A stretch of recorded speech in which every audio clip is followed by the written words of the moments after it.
আসসালামু আলাইকুম। আজকে এক ভদ্রমহিলা আমাকে ফোন দিলেন।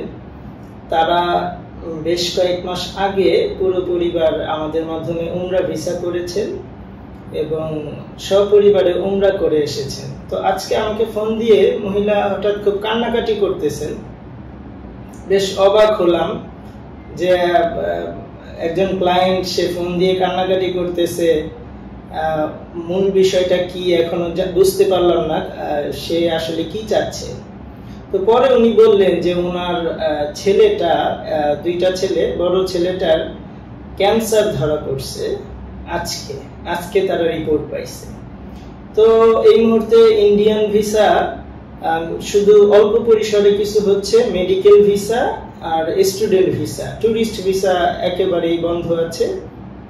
তো ওনারা উন্নত চিকিৎসার জন্য থাইল্যান্ড যেতে চাচ্ছেন।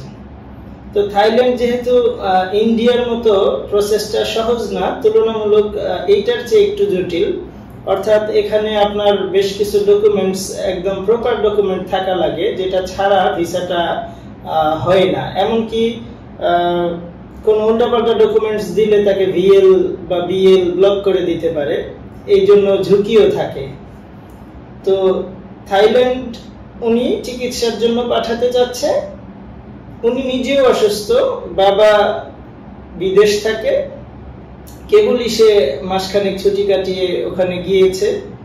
এছাড়াও তার ওইখানে থাকা খুব জরুরি, যেহেতু তার অর্থনৈতিক সাপোর্ট একটা বড় জরুরি বিষয় এই মুহূর্তে। এবং সে চিকিৎসার জন্য, সে নিজেও অসুস্থ, মা অসুস্থ, তো ছেলেকে পাঠাতে চাচ্ছে মামার সাথে। এখন মামা একজন শিক্ষক, ওনার কোনো ব্যাংক অ্যাকাউন্ট নাই। থাইল্যান্ডের সবচেয়ে গুরুত্বপূর্ণ একটা ইস্যু হচ্ছে ব্যাংক। যদি একটা ব্যাংক অ্যাকাউন্ট না থাকে, ওটাতে যদি টুকটাক লেনদেন না থাকে, এবং মিনিমাম তো 6 মাসের চাওয়া হয়, এই ক্ষেত্রে 4 মাসের ব্যাংক স্টেটমেন্ট হইলেও সমস্যা নাই, কিন্তু ব্যাংক অবশ্যই থাকতে হবে। স্টেটমেন্ট এবং সলভেন্সি জমা দিতে হয় ভিসার জন্য। ব্যাংক ছাড়া কোনোভাবেই এটা অ্যালাউ না। এখন ধরেন ছেলে তো স্টুডেন্ট, মামা সে যদিও চাকরিজীবী, এখন মামার সাথে তার ওই ব্লাড কানেকশনটা হয় না, যেই ব্লাড কানেকশনের মাধ্যমে একজন অভিভাবকের স্টেটমেন্ট এম্বাসি গ্রহণ করে। যেমন সন্তানের জন্য বাবারটা, মায়েরটা, তাদের ডকুমেন্টস, তাদের স্টেটমেন্ট গ্রহণ করে, স্ত্রীর জন্য স্বামীরটা গ্রহণ করে, কিন্তু ভাগনার জন্য মামারটা অ্যাকসেপ্টেবল না, বা চাচারটা এইভাবে অ্যাকসেপ্টেবল না।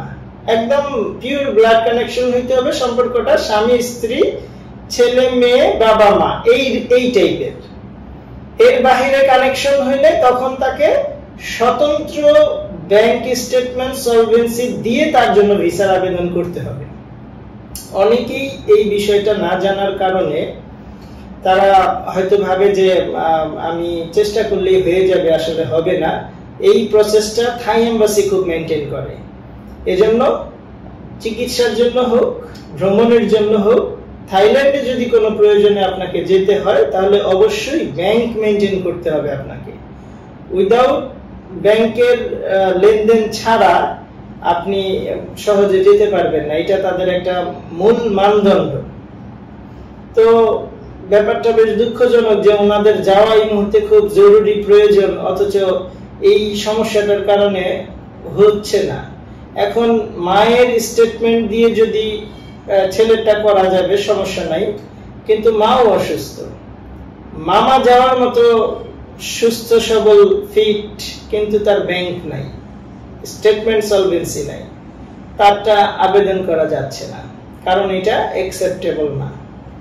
এই জন্য যারাই যে কোনো প্রয়োজনে দেশের বাইরে যেতে চান, তারা এই জিনিসটা অবশ্যই মেনটেন করতে হবে যে আপনার মিনিমাম একটা ব্যাংক অ্যাকাউন্ট থাকতে হবে, এবং সেটা যেন চলমান থাকে এবং টুকটাক লেনদেন হয় নিয়মিত।